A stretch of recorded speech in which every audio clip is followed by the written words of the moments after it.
నేను భువనగిరి పార్లమెంట్ ఎంపీగా మూసీ నది గురించి మాట్లాడాలనుకుంటున్నాను. ముఖ్యంగా జగదీశ్వర్ రెడ్డి గారు, అక్కడ ఉన్నటువంటి ఆలేరు ఎమ్మెల్యే గొంగిడి సుంట గారు, మన్నడదాకా పైల శేఖర్ రెడ్డి, నగర్కల్ ఎమ్మెల్యే లింగయ్య, తుంగతుర్తి ఎమ్మెల్యే గాదార్ కిషోర్ బిడ్డ ఖబర్దార్ మీకు చెప్తున్నా, రేపటి నుంచి ఉమ్మడి నల్గొండ జిల్లాల ఎక్కడైతే మూసీ నది పారుతుందో, ముఖ్యంగా నేను రైతులకు చెప్తున్నా, ఈ నా కొడుకులు ఎవరు వచ్చినా కట్టేరి చెట్లకు. కొన్ని ఏళ్ల నుంచి మూసీ నది కింద 30,000 ఎకరాలు డైరెక్ట్ గా బోర్ల ద్వారా, బావుల ద్వారా ఈ మూసీ నది చేపట్టి వ్యవసాయం చేసుకుంటుంది. ఇంకొక 60,000 ఎకరాలు బోదాన్, పోచంపల్లి, రామన్నపేట, ఒలిగొండ, భువనగిరి, జాజిరెడ్డిగూడెం, మోత్కూరు ఇట్లా చెప్పుకుంటా పోతే తుంగతుర్తి అటుకొస్త దాకా ఈ మూసీ నది అటు ఇటు ప్రాంతాలల్లో వ్యవసాయం చేసుకుంటారు.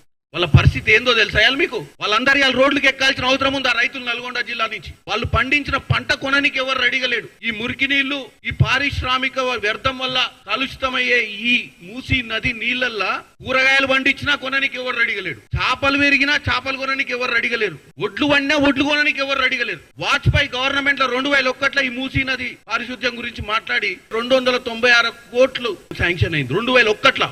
ఏ పాలకునికి చిత్తశుద్ధి లేదు. ప్రతిసారి ఎవడొచ్చినా ఓట్ల కోసం మేనిఫెస్టోలలో పెట్టాలి, వచ్చిన తర్వాత కుల కొడితే ఏమన్నా అవుతుందా? అరే ఎట్లా పారిశుద్ధ్యం చేస్తావు? బీజేపీ వాళ్ళు 2001లో అప్పుడున్న వాజ్పేయి ప్రధానమంత్రిగా ఉన్నప్పుడే 296 కోట్లు మూసీ నది పారిశుద్ధ్యం కోసం, మూసీ నది ప్రక్షాళన కోసం ఆ రోజు కేటాయించినటువంటి బడ్జెట్ మరి ఆ రోజులలో చేయకపోయారు. 2014 నుంచి 2024 2 సార్లు గెలిచిన బీఆర్ఎస్ పార్టీ ప్రతిసారి మేనిఫెస్టోలో పెట్టింది. Musi river front development corporation కూడా పెట్టి దానికి నిధులు కేటాయించి దానికి ఒక మహానాయకుని సుధీర్ రెడ్డి లాంటి ధీరుని సూర్యుని తెచ్చి అక్కడ పెడితిరి. మరి ఏం బీకనికే పెట్టిరు? ఈ డ్రామాలు చేయనికనా? వాళ్ళందరూ ఏమని చెప్తున్నా అక్కడ? మీరు వాస్తవంగా సోషల్ మీడియాకు డబ్బులు ఇచ్చి మీ దరిద్రపు మీ ఫోన్లలో వీడియోలు తీయించి అసలు మాఫియా లెక్క బిహేవ్ చేస్తారు.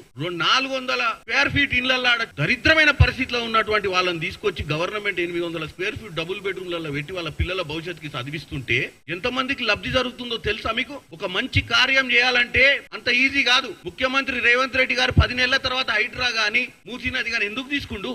ఆయన కూడా కేసీఆర్ లెక్క మాటలు చెప్పి 4 గోడల మధ్యన మాటలు చెప్పి తప్పించుకోవచ్చు కదా. ఇవాళ తెలంగాణ ప్రజలకు, ముఖ్యంగా తెలంగాణ ప్రజల్నే కోరుకుంటున్నాను నేను. ఇటు నా భువనగిరి పార్లమెంట్ లో 60,000 ఎకరాలు సాగు చేసుకుంటున్నటువంటి రైతుల నుంచి మొదలు పెడితే హైదరాబాద్ నగరంలో మూసీకి అటు ఇటు ఉండి పారిశుద్ధ్యం లేక మొత్తం కబ్జాలకు గురైపోయింది మూసీ. దాని ఎక్స్టెన్షన్ ఎంత ఉండాల్సిందో అంత ఎక్స్టెన్షన్ లేకుండా సెమీ ఎక్స్టెన్షన్ వరకు కబ్జాలు చేసి మొత్తం మట్టి కుప్పేసి దాని మీద ఇల్లులు కట్టిన పరిస్థితికి వచ్చింది. కాబట్టి ప్రతి సంవత్సరం వరదలు వచ్చి దరిద్రమైన పరిస్థితులు ఉన్నాం.